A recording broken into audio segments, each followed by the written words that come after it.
Welcome to Dig Deep, the mining podcast. In this podcast, we go deep into mining news, hot topics, and live interviews with mining professionals and leading figures in the mining industry. Introducing your host, Rob Tyson, founder and director of Mining International and Mining International Executive, a leading global mining recruitment and headhunting agency.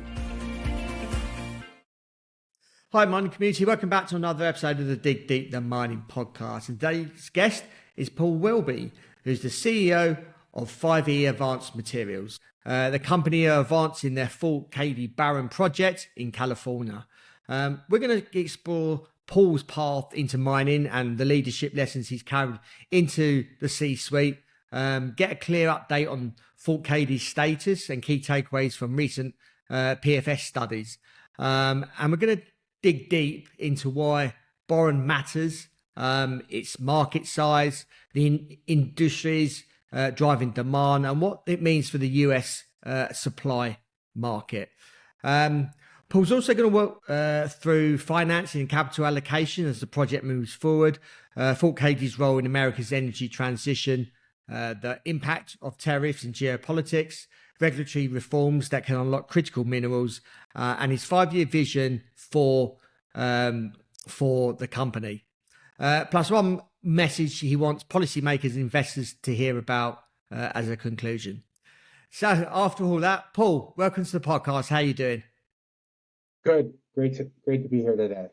Yeah, thank you for your time. And as we always start these podcasts off, just wonder if you can just tell us a little bit about yourself, a little bit about your career. This I suppose this part is what a lot of listeners like, really getting to know the guest. So I wonder if you can just run us through your career, maybe when you graduated or when you first got into the mining industry, and just run us through your career until present day. Awesome. So the start to my career is a little bit different. I did my undergrad at Lehigh University in southeastern Pennsylvania. When I graduated, the first thing I did was I started working on Wall Street at Bear Stearns.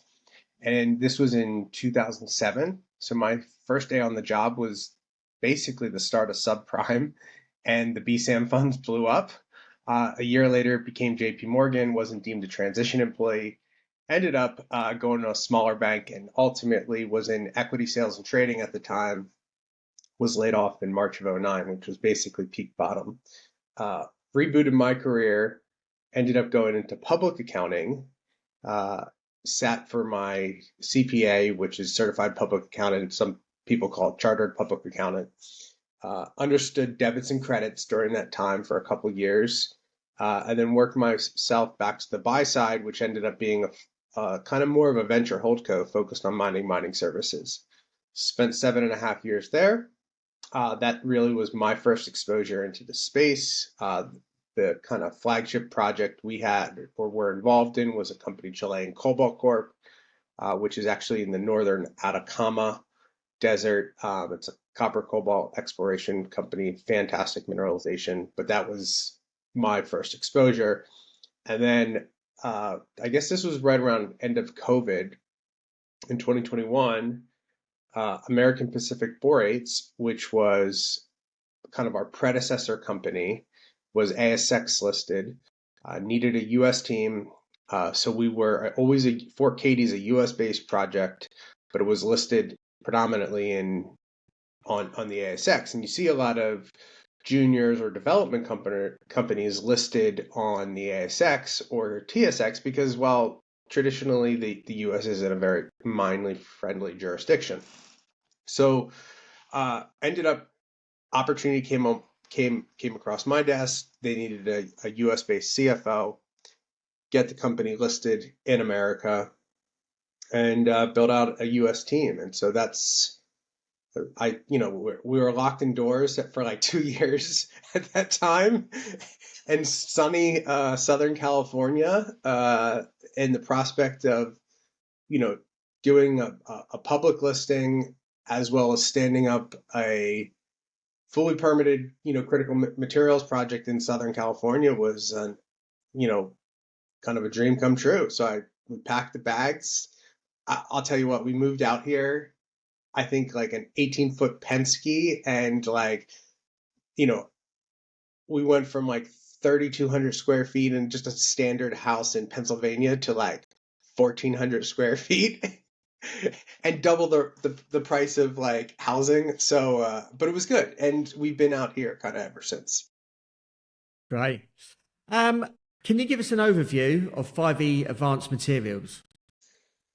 So it's 5E. So 5E stands for the fifth element. And so the fifth element on the periodic table is ultimately boron. Very high level, we are a primary based boron project. We have a very, very large multi-generational deposit of colemanite. Colemanite being a calcium borate based mineral. And so there's four types of minerals where boron's found. Colemanite is hands down like the Cadillac or Mercedes-Benz of boron mineralization. In fact, to my knowledge, we're the only colemanite deposit left in the United States. And the only other really global reserves are predominantly based in Turkey. Major permits were obtained in the 80s. That includes a record of decision with the United States BLM, as well as a conditional use permit with the state of California. In 2020, we got our final permit, which was a underground injection control permit with US EPA. And we've been mining for about 20 months at pilot scale to really de-risk operations. And because when you go to commercial, you need the bench, but you really do need that to gain a high degree of confidence of what's coming out of the ground, processing that above ground, incorporating all that data into vendor testing. So ultimately, you can be successful as you scale. And so we've been mining for, 20 months, operating a chemical plant for 16 months, and really setting the table so we can come up and enter the boron oligopoly, which is a global market dominated by two. I wonder if you now just obviously tell us a little bit about Fort Cady project, what's happening today, and what are the key takeaways from your recent announcement of your preliminary feasibility study? Sure. So we're at the kind of milestone point where we've just finished our pre-feed engineering. We've already stage gated to feed. Project economics were quite robust on the back of a PFS. Economics were 725 million MPV, 19% project IRR. We have an initial mine life of about 39 and a half years. So the way we mine's a little bit different because we're in situ or solution. So our deposit sits at 13 to 1,500 feet underground. We'll inject a very diluted hydrochloric acid, about 95% water, 5% HCl. We also inject hot, so about 150 to 160 degrees F. I don't know the conversion to C, but we'll let our listeners do that conversion. And that there's a cycle. So we inject, we let that sit for a little bit of time, 24 hours, and then we recover. And when we recover, so long as that solution has come into contact with colemanite, which is that high-grade boron, that hydrochloric acid goes from about 5% down to about 0.5%. And that's replaced with predominantly boron and some calcium, as well as some deleterious elements. We'll then pump that solution to surface, crystallize out the boron, we make some gypsum. In the process, we actually use aqueous chemistry and regenerate hydrochloric acid because there's calcite and sulfuric acid will mix that, and that creates is a way to regenerate hydrochloric acid, and that with makeup water becomes our feedstock to go back down hole. So it's actually like this closed loop recycled mining process. And we've been doing this for, almost 20 months now. And as we've completed pre-feed, we've set the table to go into feed. That's about a 9 to 10 month process. Takes a little bit of time. It's a decent amount of engineering. We use Fluor out of Greenville, South Carolina. And we're gearing up to start applying for project finance debt. And we basically, if I summarize what I obsess over every day now, it's where's the large capital going to come from on the debt side? Uh, we have qualified 14 customers across the globe. Uh, you know, Customers are calling us and saying, this is an oligopoly. We want more customers and options to buy from. So we've seen really good engagement. We want to transition those kind of qualifications to actually binding offtake agreements, and really just we did a small raise here off the back of the PFS, and there'll be some incremental liquidity needs. We believe we can get a smaller XM loan that'll take care of us and get us to FID, and so that's what commercial liquidity and larger financing of the project debt. If we look at the commodity Boron, why don't you just tell us, obviously, a little bit about it, how important it is, if you can provide an overview of the market size, which industries and applications are driving the most interest. We haven't had anyone speak about this commodity, so I'll be keen to know as well. Sure. Really, an under the radar, doesn't get a lot of love, but it basically is critical to life as we know it. Boron is the fifth element on the periodic table. It has very unique chemical properties. It's light, it's heat resistant, energy dense, it's microbial. And I use the analogy that if Tony Stark, if you're a Marvel fan, were to build a Iron Man suit, it's actually a boron-based suit, but doesn't get a lot of attention. So boron goes into some really boring stuff, glass or ceramics, cleaning supplies. And then on the glass side, it goes into all forms of glass.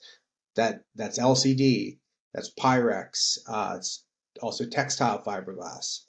And then it goes into some really important specialty boron applications. So take boron carbide. That's the third hardest material on planet Earth. That's what they use to make Kevlar and tank armor. Goes into ferroboron. There's a ton of attention on the neodymium rare earth permanent magnets. Those magnets actually are Nd for the neodymium, Fe iron, B boron. And so there's about 2% of the 1.5–2% of the magnet is actually the boron. But if you look at the CAGRs that are attributable to permanent magnets, and whether it's driven by AI, electric vehicles, wind, the world's going to need more high-performing magnets. And so that's going to require more boron. And then you have amorphous boron as smokeless rockets. You have boron nitride, that's semiconductors. So you have this diverse, over 300 different applications where boron touches life as we know it. But it very much flies under the radar in that, at least in the UK and the EU, it's a critical mineral. US just published their USGS critical mineral list. Boron was not on the cut. We will be submitting a public comment.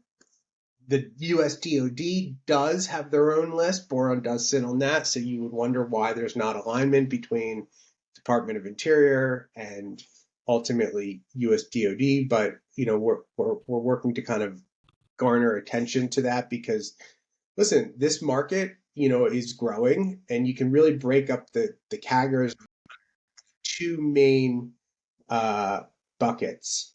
The first is non-glass applications, which is growing at about 4.5 to 5%.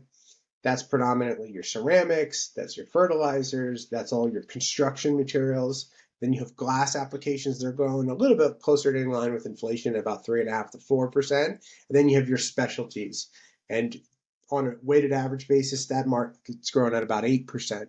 And so you can take the blended average and the diversification across all these different industries, and you actually get a growing somewhere between 5 and 6% a year.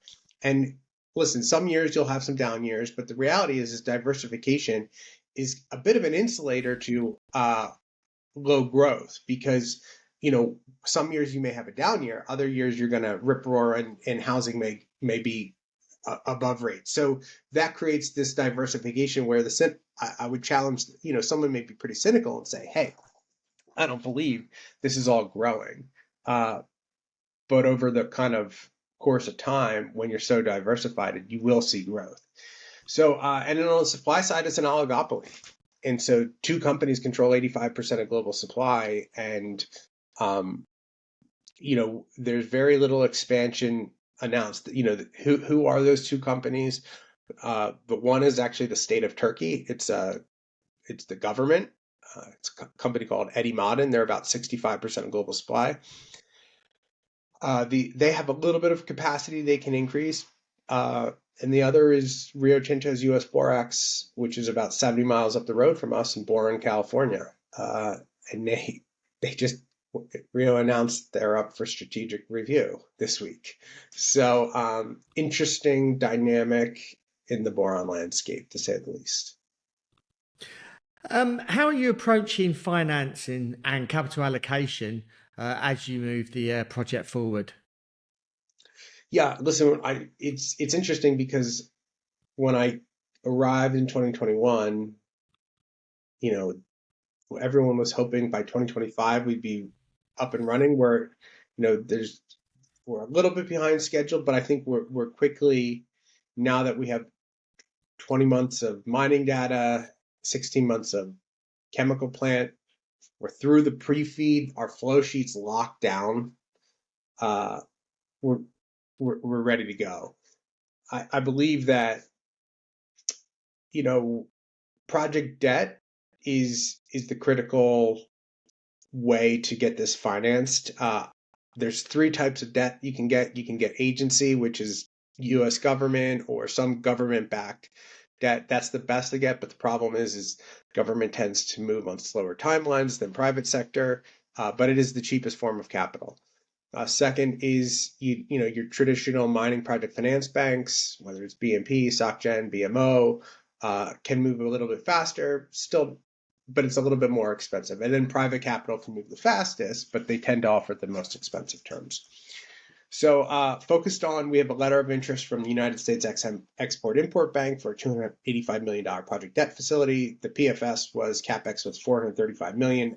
In that $435 million, there is a $55 million contingency at about 15%. We also include our cogen in there.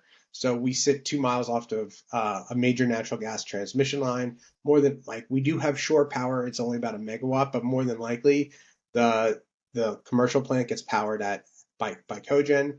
So we would, that's included in that CapEx. So there's always options to toggle that off balance or on balance sheet. And so, we target 285 of that being agency level XM debt. And then the conversation centers around, that leaves about $130 million for the balance. And we have a couple tools. Obviously, you have traditional equity, albeit like shareholders are like, oh, the dilution. Yes, well aware. And that's why we look at customer prepayments. 1 year, 2 year upfront for some sort of 10-year contract that does wonders for equity IRRs on a levered basis. We also have a very large deposit and the mineral rights to all of it. And we're unencumbered any day today by any royalty. There's a lot of funds, specifically well-known, reputable, large mining private equity funds, that are quite keen to see have discussions about boron royalties. From a royalty perspective, if you look at the Terras, the Orions, the Yappians of the world, they don't have any boron royalties in their portfolio. So this is actually a diversification play. So we're looking at that. The royalty at the end of the day needs to make sense because there's a trade-off there where we're obviously giving up some form of margin in exchange for not raising equity today. And so it is non-dilutive, but at the expense of EBITDA down the road. So that's the way we're thinking. It's obviously project level debt. And then you have three other buckets, which is prepayments, royalty, equity. And I guess you could also say grants, would fall in there as well. But the focus really here is on the government side, is the agency level debt, because the $285 million is dollars that will actually put steel in the ground and basically put us to be in a position to be a cash flow generating company.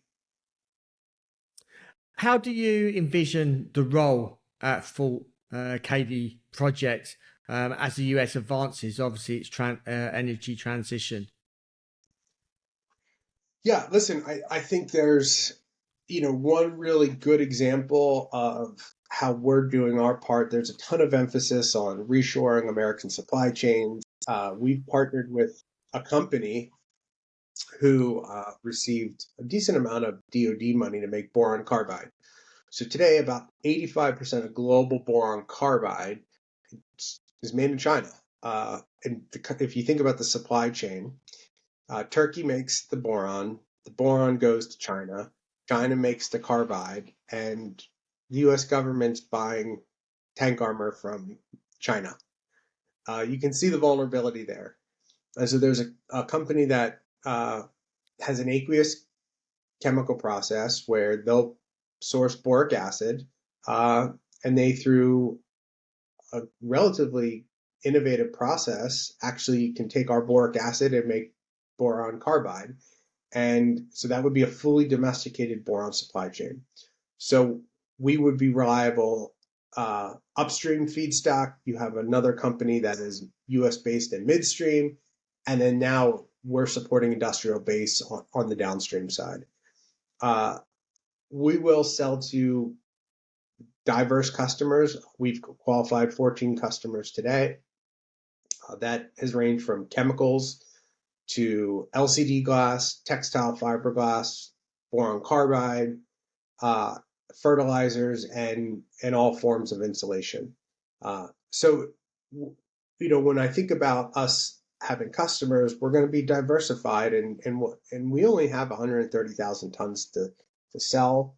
It's less than 10% of the market, and there's only two suppliers in the market. So, I see there's definitely ends of the market we don't want to supply, but we'll have a diverse portfolio of various customers. Obviously, there's a lot of talk being around, obviously, tariffs and geopolitical dynamics. How is all this affecting the US supply of boron? So for 5E specific, we haven't had too much of an impact today because we're still in that pilot plant stages. But it's something we're very mindful of as we think about sourcing our long lead item capital equipment. Where's that equipment coming from? Because that could, depending on the tariffs, that may drive where we ultimately procure our equipment. I can share a little bit about what we're hearing and seeing in the market based off of these tariffs. So what's been really interesting is that we've seen the second largest boron supplier exit the Indian as well as Vietnam market. And that's really driven by their depleting resource. And so supply is tight on that side. Traditionally, what you would have seen is the Turkish government go and sort of backfill them, but they're pretty utilized to date as well. And then what is happening is that Rio, who's ultimately a US-based supplier, does have a competitive advantage historically from a cost to serve into Asia. But that brings in the tariff regime, what we're seeing front and center, where basically in a lot of these Asian countries, Trump's put tariffs, and then as a result, there's reciprocal tariffs. And so what's happening now is that Rio has offtake agreements and long-term contracts with various customers in Asia. They're selling, but they have to pass along higher prices because of the various tariffs and reciprocal tariffs. That enter now Eddie Madden, who basically is, what we're hearing, pretty tight on their supply. And any excess capacity, they have elected to not supply the United States, but then send their boats over to Asia because they know that this is an oligopoly and there's one competitor in there, and they, because of basically political tariff policy have to now sell at higher prices. So there's some low hanging fruit if there's any extra capacity in their supply to go sell and basically just under prices where their competitors selling, and to make some just a little bit higher netbacks. But that has been at the expense of U.S. industry, where those warehouses have been basically left unfilled. So the market is very tight now, and tariffs has created an interesting playing field in the boron market. From your perspective, what regulatory reforms would best support critical mineral producers within the US? Yeah, listen, for us, and I'm a little biased, but we need to get financed. And so we want to get that agency debt. Unfortunately, the USGS critical mineral list is basically the main policy form that gets cheaper agency financing available. Boron just missed the cut. And, I think their methodology, they were their USGS published an article last week kind of touting how so sophisticated their methodology is. They're completely missing it on borox, and the boron market. And so I'm going to be a little critical of DC here.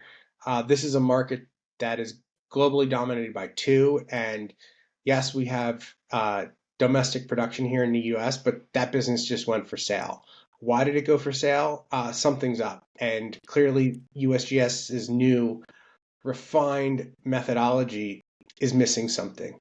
Otherwise, that business wouldn't be going for sale if something was all well and good. So yeah, I think maybe scoping in from a U.S. legislation perspective, you have three lists. You have DOE has their list, you have USGS has their list, and then you have Department of Defense has their list. So as Congress and the president are really focused on, hey, we want to bring home U.S. manufacturing, we want to stand up critical mineral projects in the United States, any financing tools that Congress passes really needs to be encompassing of all three lists. So that way you really, because some departments are maybe a little smarter or sharper or I don't know on the ball than others. We think defense gets it and has boron, so having agency tools available to all commodities where different departments of the government deem critical would be best suited for all. If you look ahead, where I suppose do you see the vision of 5E advanced materials if you're looking at, say, a 4 to 5 year horizon from now? Yeah, 4 to 5 years is an interesting, because at that point we have built it and we're up and running at first phase commercial. And so this is a large multi-generational deposit. And for, it all starts with the geology. So high quality colemanite deposit of boron. And, I think at 4 to 5 years from now, we're thinking, okay, we have phase one up and running. We're generating $100 million a year in EBITDA. What do we do next? Or is it an and or is it an or? We can go bigger. We can modularly expand more tonnage on, or you can go and take boric acid, which is really the first derivative of boron. It's not a concentrate. It's a refined borate. It's a raw material that goes directly into many manufacturing processes. Do you go and start making second, third, fourth derivatives, which tend to be a little bit smaller markets, but as you think of a company like us, we can vertically integrate. So we can go after and get higher margins off of with better pricing because of we're going downstream. So I think for me, it's an and you do both. And because the boron market is quite diversified and you start kind of chipping away at some of the derivatives while looking to scale up. And lastly, if you could send one key message to policymakers and investors about boron, what would that be? Listen, there's a ton of upside in this market. It's an oligopoly structure. like, go look at what the lithium market did when supply gets tight. Pricing went to like 70,000. Now it didn't stay there, but the difference between the lithium market and the boron market, there's hundreds of lithium projects that have actually then come online. So they've normalized supply and demand. There's 5 sizable deposits in the boron space, and it's an oligopoly where, the second largest producer is not around forever. They have a very defined mine life. And so if you think about the whole mining cycle from exploration to development, and you have permitting in there, and then you have construction and ultimately getting to production, that tends to be like, the US is one of the most longest timelines out there, but it tends to be a 10 to 15 year proposition. And so either the world needs to discover more boron deposits, or all 5 of them need to come online at their max capacity.